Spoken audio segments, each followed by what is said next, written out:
The bus with conscripts was driving away from the military registration and enlistment office, and Avery followed it, trying once again to see her Stanley among the recruits. Only half an hour ago she was hugging him, hiding her crying face on his shoulder.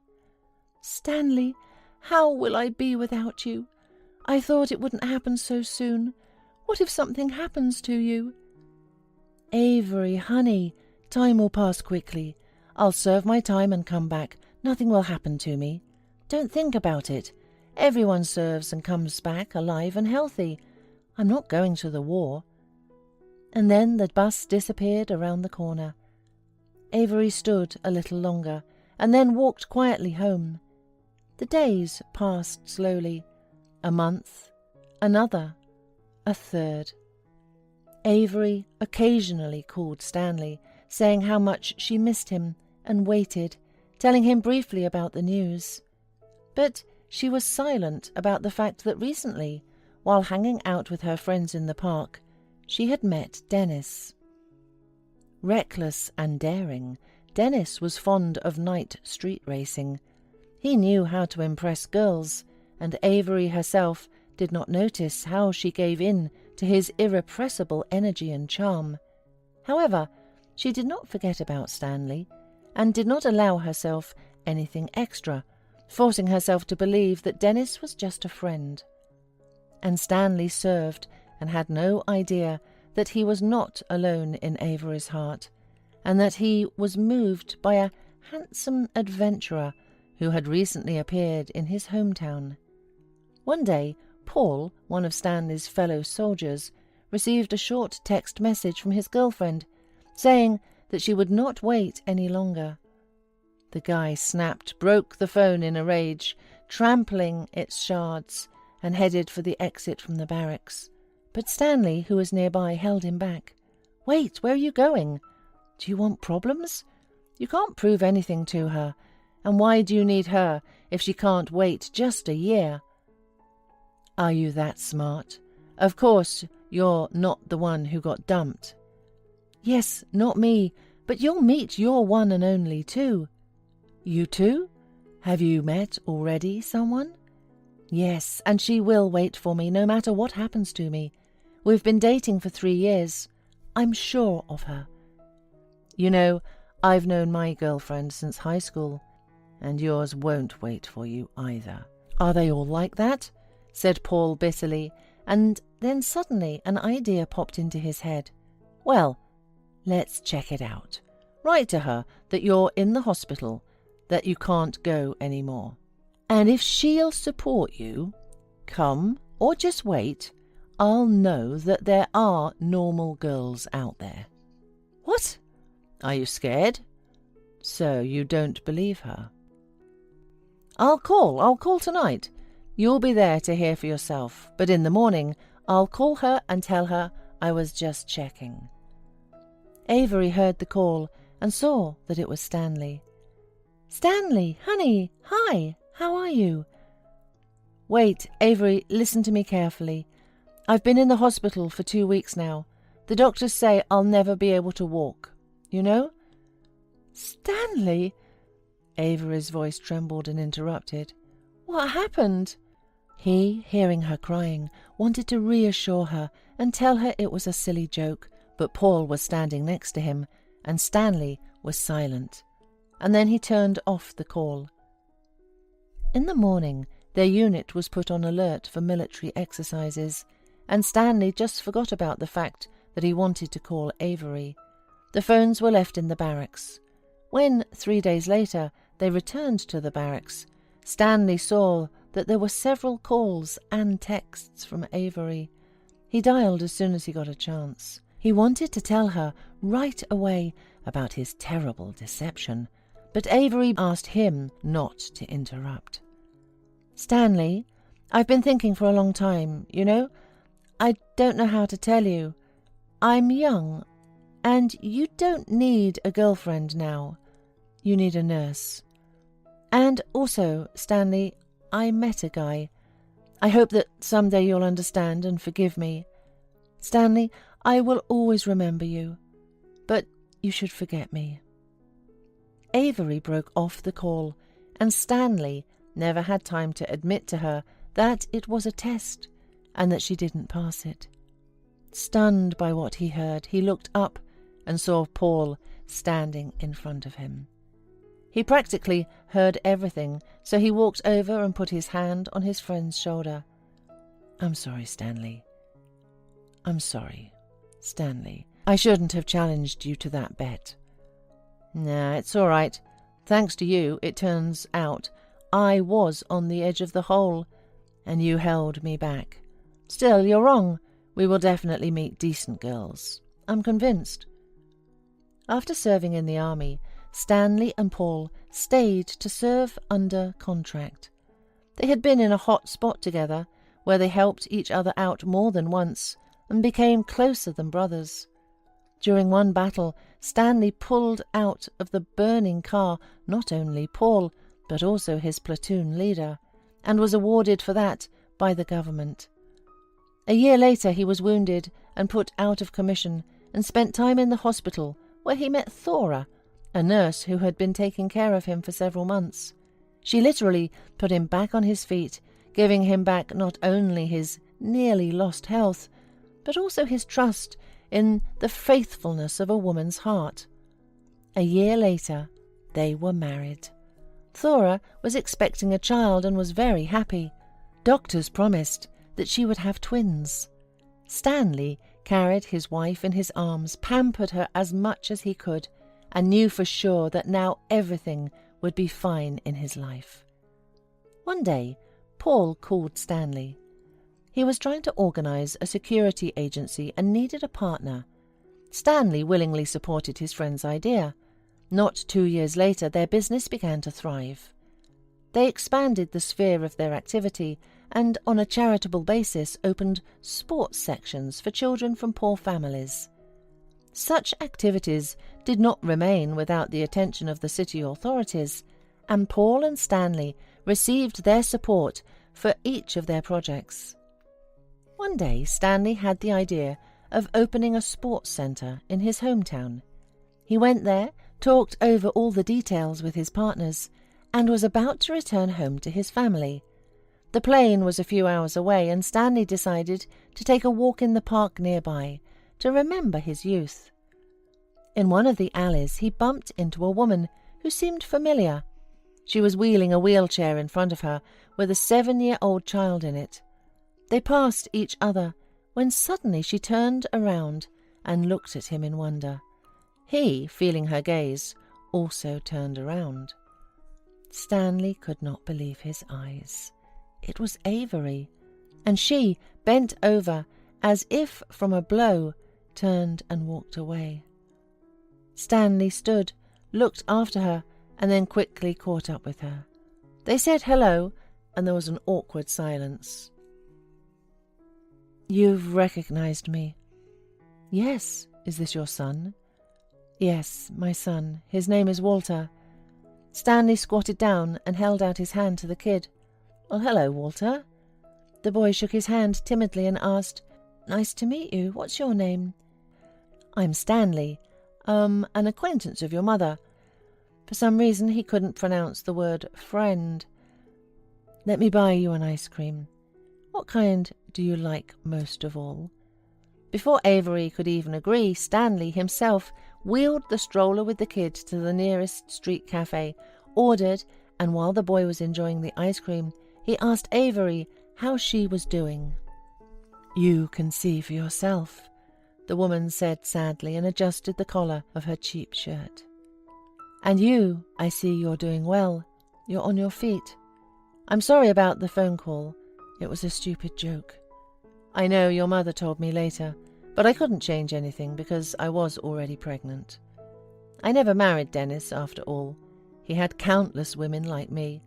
When Walter was born, though, he showed up, gave me presents, and disappeared again. He came every year, and when Walter turned 5, he took him for a ride in his new car. They got into an accident outside of town. Dennis was practically unharmed, but Walter became an invalid. We haven't seen Dennis since. What do the doctors say? Can anything be done?" of course possible. Here we are on the waiting list for an operation, and to go abroad to be operated on, we have no money." At these last words, Avery's voice trembled. She turned to her son and said, "Honey, have you eaten? Come on, we have to go home. And you forgive me, Stanley, and be happy." Stanley went to the boy again and asked him what he liked to play at most. "Airplanes. I wanted to be a pilot before—" "You will be, Walter. You certainly will," said Stanley, and looked sadly at the passing away figure of the woman he once loved. A month passed. One day Avery received a letter. It was so strange that she did not immediately understand what it was about. The letter said that her son was expected in an Israeli clinic for an examination. The services had been paid for. All she had to do was fly there. Avery cried loudly, smearing tears on her sunken cheeks. And 6 months later, when they returned, Walter was walking on his own, leaning on lightweight crutches, which in the very near future he would definitely not need. Avery guessed who helped her son, but did not know the address or the phone number to just call and thank him. A week after his return, Walter received a package. When he opened it, he could not believe his eyes. Wrapped in paper at the bottom of the box was a large remote-controlled airplane, and underneath was a postcard with a real airplane on it, on which, in beautiful handwriting, was written, "Good luck to you, pilot." Hola, suscríbete a Historias Vitales para no perderte nuevas historias. Mi esposa había estado trabajando en su proyecto especial durante 4 meses ahora.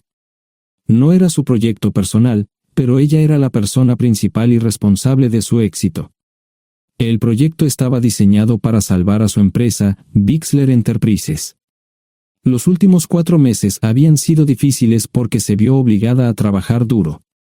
Era importante tanto para ella como para la empresa. Había una buena posibilidad de que Bixler Enterprises quebrara si el proyecto no se completaba. Sara tenía una licenciatura de Albrecht y un MBA de Wharton. Era la más inteligente de la familia. Yo empecé a trabajar como mecánico de autos justo después de la secundaria y después de 21 años seguía siendo mecánico de autos. No me importaba porque me gustaba el trabajo y pagaba bien. Era suficiente para pagar la universidad de Sara y criar a 2 hijos. No vivíamos lujosamente, pero estábamos bien. Los niños ya se habían mudado, y las cosas iban bastante bien con nuestros ingresos. Sara quedó embarazada 3 meses después de casarnos a la edad de 18 años. Durante los primeros años de nuestro matrimonio, vivimos con mis padres. Ellos tenían una gran casa vacía ya que 4 de mis hermanos se habían mudado. Eso significaba que teníamos una niñera mientras Sara completaba sus primeros años de universidad. Debido a 2 embarazos, la carrera de 4 años le llevó 6 años completarla. Fue difícil, pero lo logró. Siempre tuve trabajo y nunca me faltó trabajo extra si lo necesitaba. Después de que Sara se graduó de Wharton, alquilamos nuestro propio lugar. Tuvo ofertas de trabajo de varias empresas grandes, pero todas requerían que nos mudáramos. A mí no me importaba, pero Sara quería quedarse cerca de casa. Por eso decidió trabajar en Bixler Enterprises. Pagaba bien, pero lo más importante, le daba responsabilidad y la oportunidad de avanzar. Sara era una empleada trabajadora y dedicada. La presentación es el jueves en el Hotel Thyssen en Filadelfia. Tomé unos días libres en el trabajo para ayudarla según fuera necesario. Al final, todo lo que logré fue hacerle algo de comer cuando llegaba a casa. No sabía nada sobre su trabajo, ni tampoco quería saber. Los negocios corporativos de alto nivel me aburrían. Empresarios de Europa, Asia y América del Sur venían aquí, la empresa pagaba sus boletos de avión y proporcionaba habitaciones en el Hotel Thyssen mientras estaban aquí. Era caro como el infierno, y por algunas cosas que Sara había dicho, la empresa estaba sobreestimando sus finanzas. Su presentación era importante para ella, para la empresa y para más de 200 empleados. Hasta el martes por la noche, todo iba bien. Sara llegó a casa con un traje nuevo, un traje gris con una blusa blanca. Desplegó todo lo que necesitaba en la cama de la habitación de invitados. Cuando se trataba de la limpieza de la casa, ella era normal, pero cuando se trataba del trabajo, era meticulosa.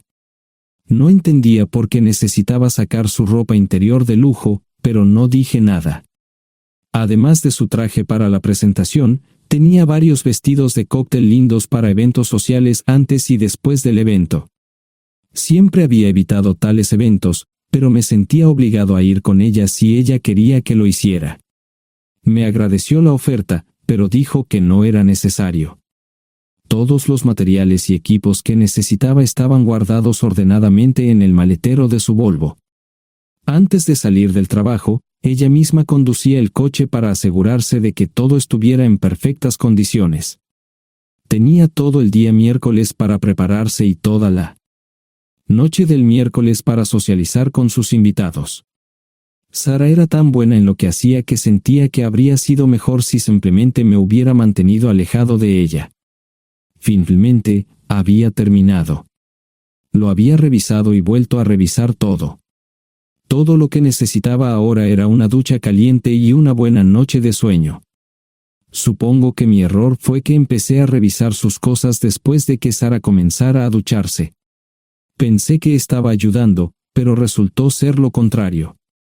Estaba moviendo cosas en la cama cuando un pequeño sobre blanco cayó del bolsillo lateral de su bolso de maquillaje.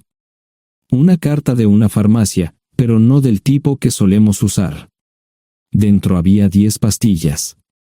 No tenía idea de qué era, Pren, y las instrucciones eran confusas. Si es necesario, tomar una pastilla y luego una segunda pastilla 12 horas después. Pensé que podría ser algo que ella había conseguido para la ansiedad o los nervios, pero las instrucciones no tenían sentido. La receta estaba escrita a su nombre el lunes.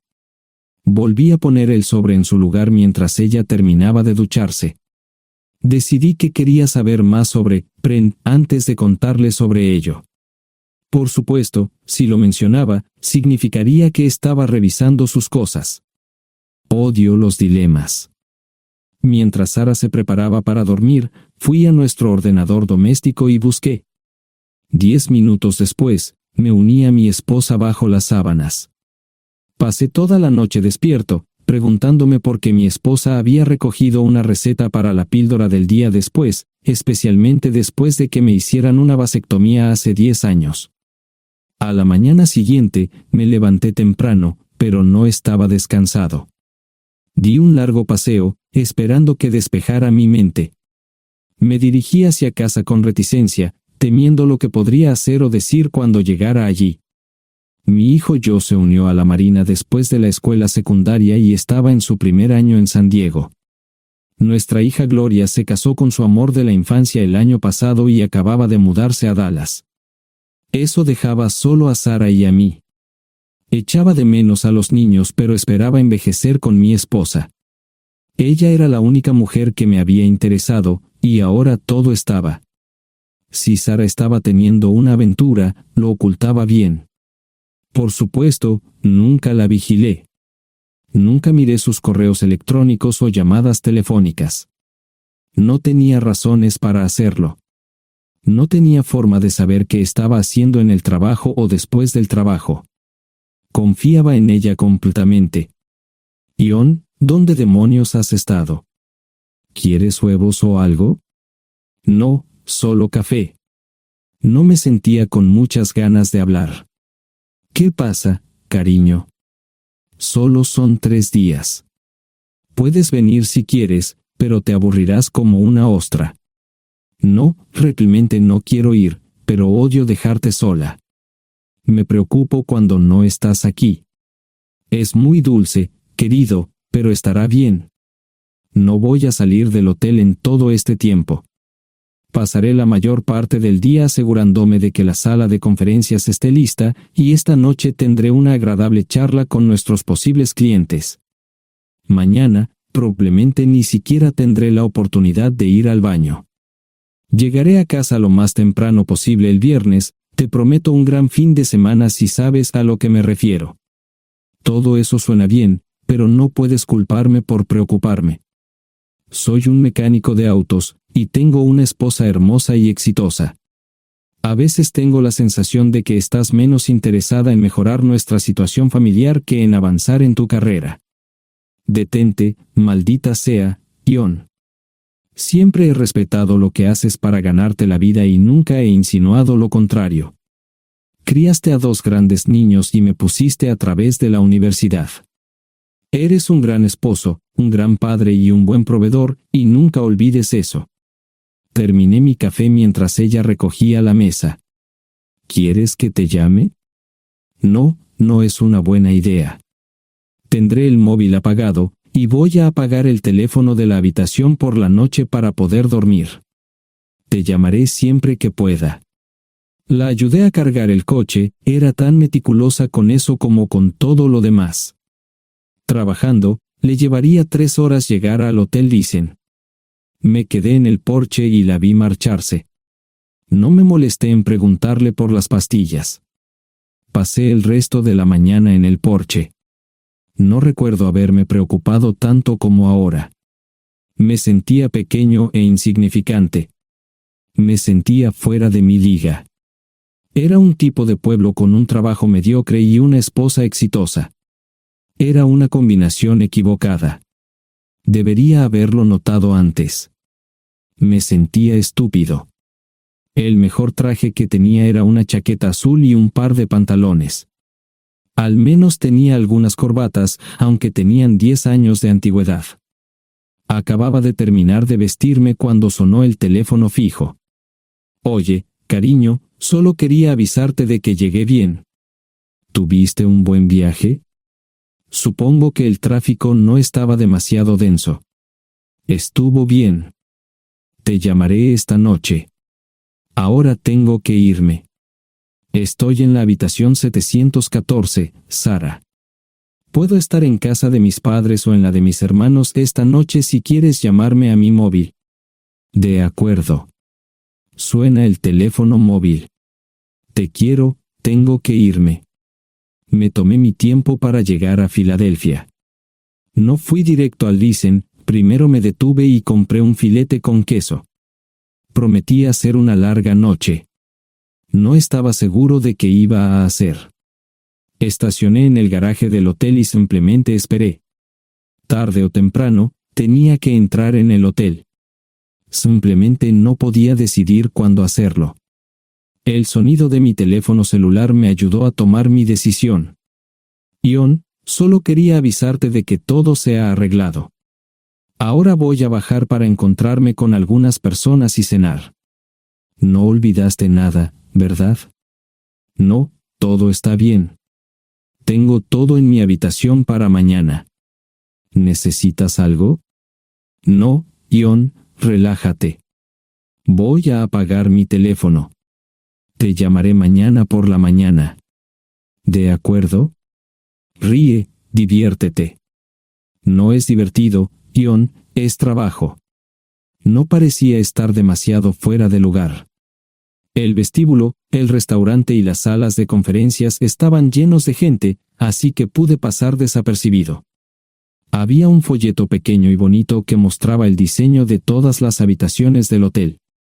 Me paseé por las diferentes habitaciones y me detuve en las paredes, mirando alrededor entre la multitud. No tenía ni idea de qué haría si Sara me veía. Lo averiguaría si y cuando eso sucediera. Encontré un tablero de eventos que enumeraba todas las habitaciones que estaban siendo utilizadas por los diversos grupos. Bixler Enterprises no tenía habitaciones disponibles para el miércoles por la noche. Esto me pareció interesante. Sara había dicho que no iba a salir del hotel, pero ahora no estaba tan seguro de eso. Había 3 comedores, familiar, informal y de alta cocina. A Sara no le gustaba mucho cenar con niños, así que fui primero al comedor informal. Solo me llevó 5 minutos asegurarme de que no estaba allí. Tuve mejor suerte en el salón gourmet, era una acogedora mesita encajada en la esquina, el tipo de mesa que la gente reserva para tener un encuentro privado. Sara llevaba un vestido de cóctel negro con un escote pronunciado y perlas, se veía elegante y su acompañante parecía apreciarlo. Conocía a algunas personas con las que trabajaba Sara y él no era una de ellas. Me resultaba familiar, pero no había forma de que pudiera recordarlo. Había muchas sillas libres, así que no tuve problemas para cruzar la sala. Había velas y pequeños candelabros de cristal en las mesas. Apagué la mía y le dije al camarero que me molestaba por el glaucoma. Pedí el plato de pollo de siempre y me acomodé. El camarero me sirvió el café por tercera vez. Disculpe, el tipo en la mesa de enfrente me parece muy familiar. ¿Sabes quién es? Sí, ese es Malcolm Eugene Foote. Es miembro del Consejo Municipal, se espera que se postule para el Congreso en los próximos años. ¿Es esa su esposa con él? Es muy bonita. No, esta es la primera vez que la veo. Siempre usa esa mesa para señoras especiales, si me entiende. Simplemente le sonreí y pedí la cuenta.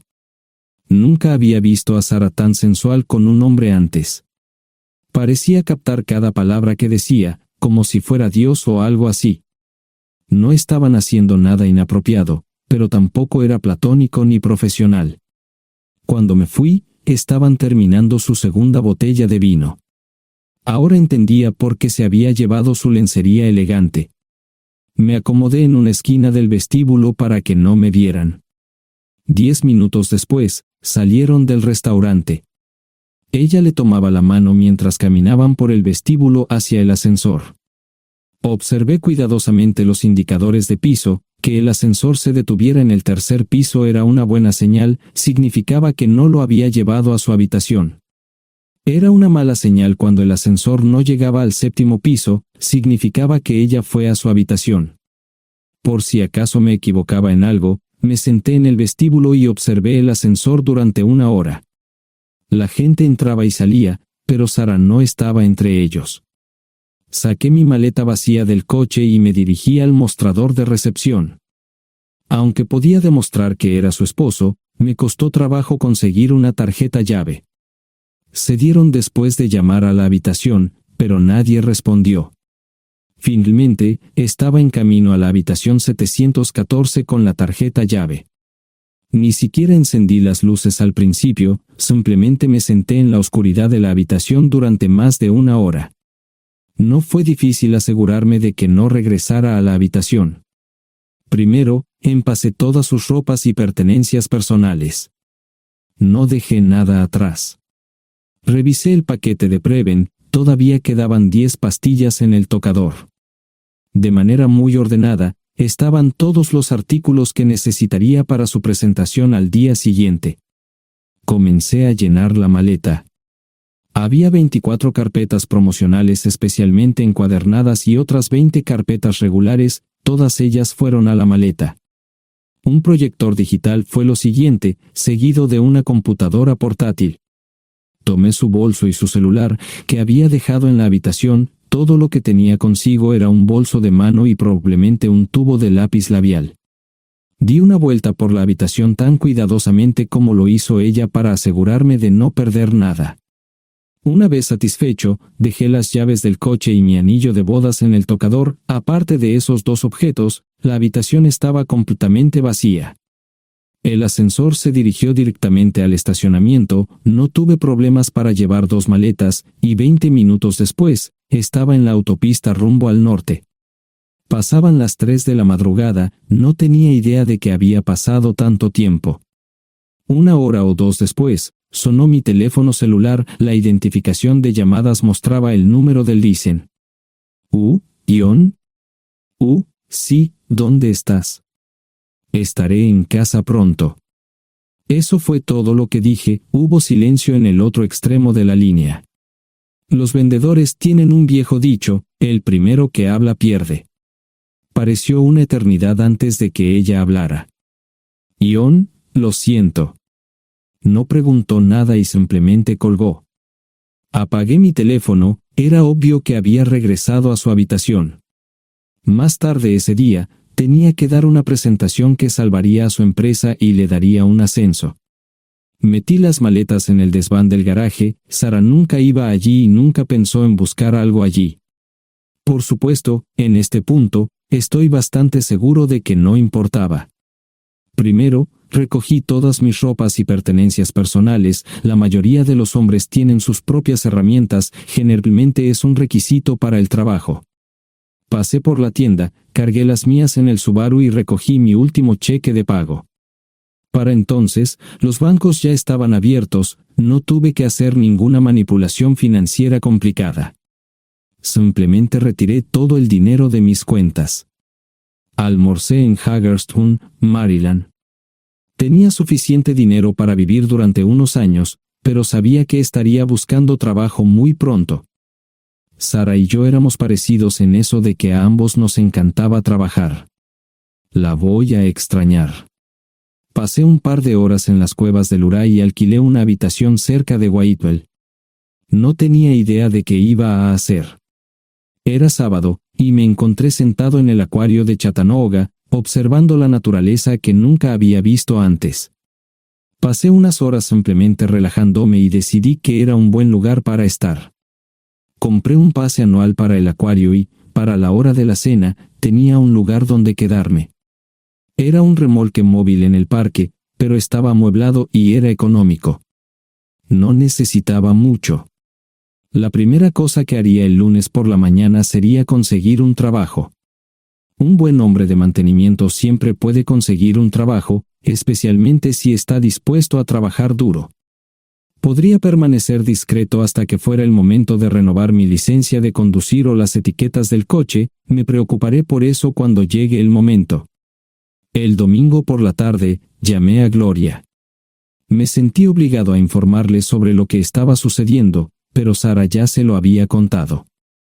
Fue bastante franca con Gloria sobre lo que había pasado. Dijo que había engañado, que la sorprendí, que me fui y que ella perdió su trabajo. Me sentí mal porque ella perdió su trabajo, pero ese era el precio que tenía que pagar. Le pedí a Gloria que le dijera a Josh lo que estaba sucediendo la próxima vez que hablara con él. También le dije que la llamaría aproximadamente una vez al mes para verificar cómo iban las cosas. No le dije dónde estaba. Para el mediodía del día siguiente, tenía un trabajo. En realidad, estaba a poca distancia del parque de remolques, con el Waffle House a mitad de camino. ¿Qué más podría querer un hombre? No sé cómo manejaron el papeleo, pero me estaban pagando $20 por hora sin hacer preguntas. Estaba feliz, y ellos también. Ni siquiera tendría que tocar el dinero que traje conmigo. Unos 2 meses después, Gloria me informó que Sara se había mudado de la casa y estaba viviendo con sus padres. Gloria no sabía nada más, pero estaba feliz de que estuviera estable y le estuviera yendo bien. Josh me llamó desde San Diego solo para informarme que iba a hacer un crucero. Era técnico en aviónica en un portaaviones. Intentó explicar qué hacía exactamente, pero estaba más allá de mi comprensión. Nunca supe mucho sobre cosas técnicas. Ambos tuvieron cuidado de no decir nada malo sobre su madre. Aprecié eso. Después de eso, todo siguió como siempre. Comencé a hablar con Gloria al menos semanalmente. Josh y yo comenzamos a enviar correos electrónicos regularmente. Gloria hablaba regularmente con Sara, pero decía muy poco sobre lo que estaba haciendo o dónde estaba. Nunca presenté la solicitud de divorcio, y parece que Sara tampoco lo hizo. Tengo una licencia de conducir de Tennessee y las etiquetas en el Subaru. Comencé a frecuentar un bar local un par de veces al mes y tuve encuentros casuales. 2 mujeres se alternaban como mis compañeras nocturnas regulares. No buscaban compromisos, y yo tampoco. Parecía funcionar bien para todos nosotros. La vida era buena. Eso fue hace mucho tiempo, y gradualmente olvidé a Sara. Con el tiempo, el Subaru comenzó a darme problemas. Había olvidado cuánto tiempo había pasado. Tenía más de 200,000 millas. Estaba reflexionando sobre esto con una jarra de cerveza un día cuando me di cuenta de que habían pasado casi 5 años desde que me fui de casa. Mantuve un contacto cercano con ambos hijos. Gloria ya tenía 2 hijos propios en este momento y quería que los visitara. Josh casi se casó con una mujer tailandesa, pero en el último momento, se negó. Por lo general, trabajaba 6 días a la semana y usaba el domingo para recuperarme del sábado por la noche. No había ninguna buena razón para que alguien llamara a la puerta de mi remolque a las 6 de la mañana de un viernes. Su grosería fue recompensada por un hombre medio desnudo abriendo la puerta. Los calzoncillos del día son repugnantes, y la dama en la puerta, juzgando por la expresión en su rostro, estuvo de acuerdo conmigo. Ella apartó la mirada, pero su compañero no parecía impresionado. Norm habría usado pantalones, pero en un momento como este, los invitados me molestaron. Estamos buscando a John Terrell. No los conozco. Me llamo David Simmons, y esta es mi esposa Mara. Tenemos un problema y esperamos que nos puedas ayudar. Lo siento mucho, no trabajo a altas horas de la noche. Si necesitan algo relacionado con su auto, tendrán que ir a la tienda. Esto provocó varias miradas en blanco y finalmente una respuesta. No tiene nada que ver con tu trabajo, es más un problema personal.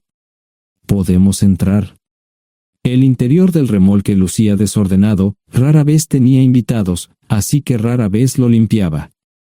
Incluso mis novias insistían en que fuéramos a su lugar. Hagan como en su casa, déjenme ponerme los pantalones enseguida. Al entrar en el dormitorio, dejé la puerta abierta solo para mostrarles lo hospitalario que soy. También me puse una camisa.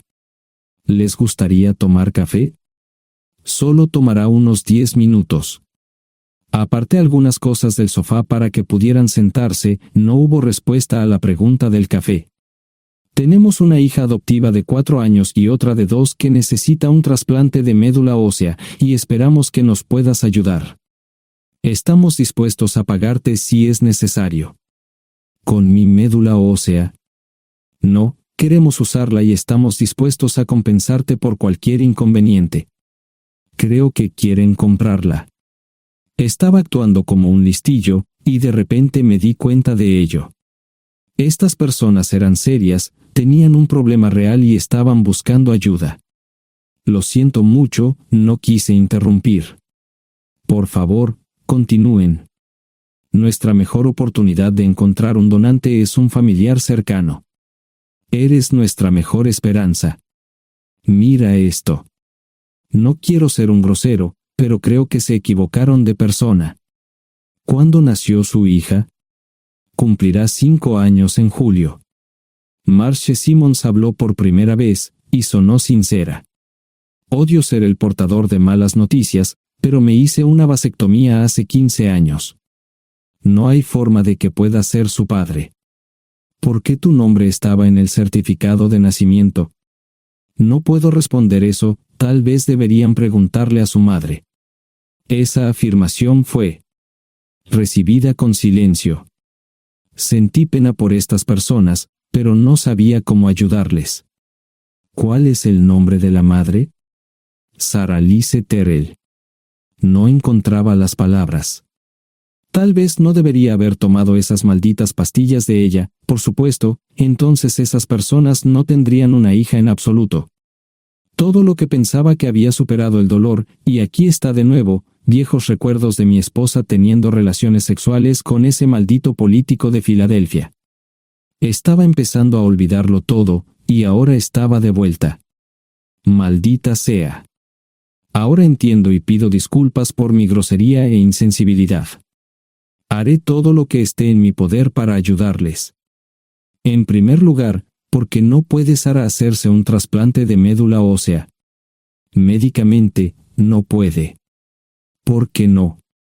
Es madre, tiene que ser una donante adecuada. Oh, ella es una donante adecuada, pero está demasiado enferma. Los médicos se negaron siquiera a considerar utilizarla. ¿Enferma de qué? Está muriendo de insuficiencia hepática.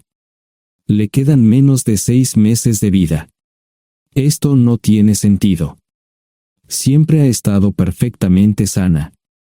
Además, no creo que un hígado enfermo le impida donar médula ósea. El hospital no aceptará su firma en el formulario de consentimiento. ¿Estás diciendo que hay algo mal en su cabeza?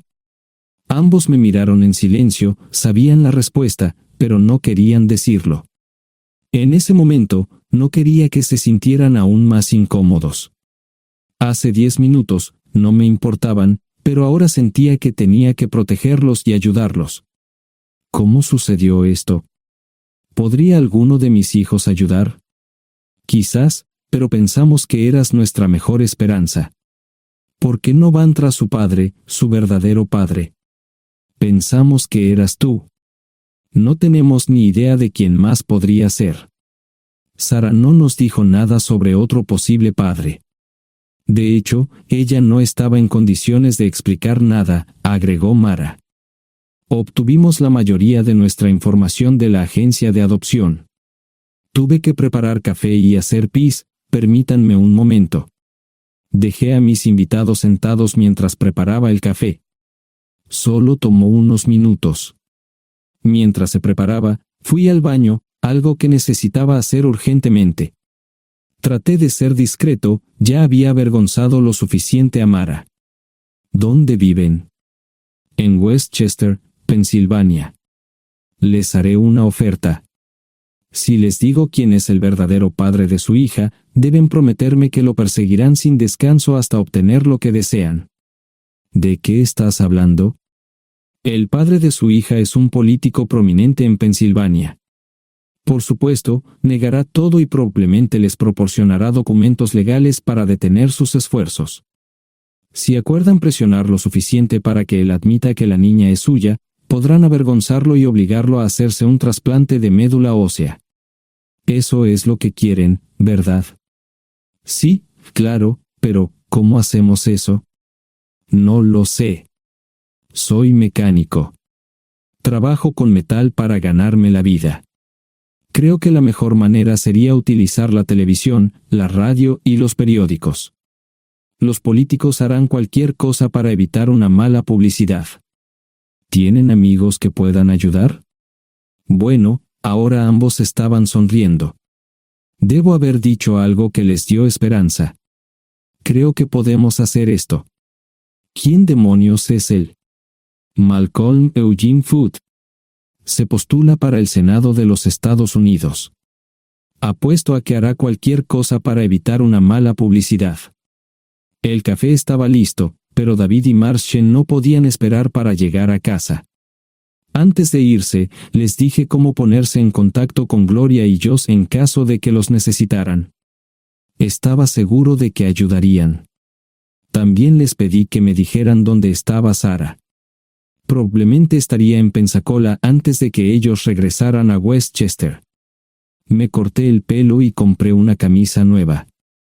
Sara era una tramposa que arruinó mi vida, pero aún así quería lucir bien cuando la viera. Era otro remolque, pero esta vez era un bonito doble nuevo. Allí estaba su Volvo con una llanta desinflada y un parabrisas roto. La mujer que abrió la puerta no era Sara, parecía que la habían empapado fuerte y la habían dejado empapada. Tenía al menos 45, tal vez 50, y debió haber tenido una vida difícil. La falta de maquillaje no ayudaba, y simplemente se veía horrible. No tuve la oportunidad de abrir la boca. Caray, si no es John Terrell. Nunca esperé verte aquí. Tuve que usar la vieja línea, me estás poniendo en desventaja. Sherry Hart.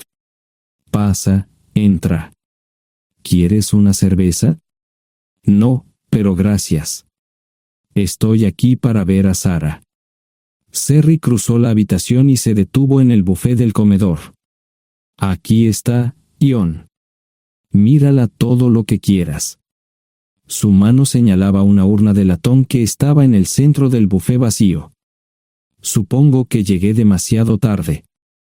No me moví, solo me quedé mirando el contenedor frente a mí. ¿Puedo tomar una cerveza ahora? Sara se mudó a Pensacola después de dar a su bebé en adopción. Compró el remolque con el dinero que recibió de Bixler Enterprises después de que la despidieron. Tenía una participación en las ganancias, 401k, y vacaciones y días de enfermedad. Eventualmente, consiguió un trabajo en una fábrica local de prendas de vestir donde trabajaba en el departamento de envíos. Allí fue donde conoció a Sherry. Sherry alquilaba una habitación de Sarah. Cada centavo que Sarah ganaba iba para el alcohol. Empezó con vino y gradualmente pasó a bebidas más fuertes, las más baratas. Eventualmente, perdió su trabajo debido a su alcoholismo y se vio obligada a usar sus ahorros. Nunca salió con nadie ni salió a ningún lado. Sherry se quedó con ella, pagó sus servicios públicos y compró alimentos que Sarah no comía. Le llevó más de 3 años quitarse la vida. Increíblemente, ella tenía un testamento y me dejó un doble remolque y un Volvo. Sherry explicó que Sarah estaba tan angustiada por lo que había hecho que simplemente se rindió. No intentó evitar el embarazo ni siquiera terminarlo. La adopción se había arreglado meses antes de que naciera el bebé. Nunca volvió a trabajar, excepto en los trabajos clandestinos que hacía mal. Sherry dijo que Sarah no parecía tener ambición ni propósito en la vida. Sarah hablaba mucho de mí pero tenía miedo de intentar contactarme. Gloria le dio mi número, pero nunca me llamó. Era como si su aventura de una noche la hubiera lastimado más a ella que a mí. Estuve allí durante 2 semanas y luego vendí el remolque de Sherry por $1 y obtuve $3,000 por el Volvo. 2 días después, estaba en Westchester visitando a mis nuevos amigos David y Marche. Malcolm Eugene Foot resistió al principio, pero David y Marche lo presionaron hasta que cedió. Insistió en pruebas de ADN, que demostraron que era el padre. Para salvar la cara, más o menos lo obligaron a someterse a un trasplante de médula ósea, que fue exitoso. La carrera política y la vida familiar de Malcolm no dejaron una impresión favorable. Su caída en las encuestas fue tan rápida que el partido lo reemplazó por otro candidato unos meses antes de las elecciones. Su esposa solicitó el divorcio y fue muy pública al respecto. Sarah y yo estamos viajando ahora a Dallas para ver a Gloria y a mis nietos. No sé cuánto tiempo mantendré a Sarah conmigo, probablemente hasta que tenga a alguien.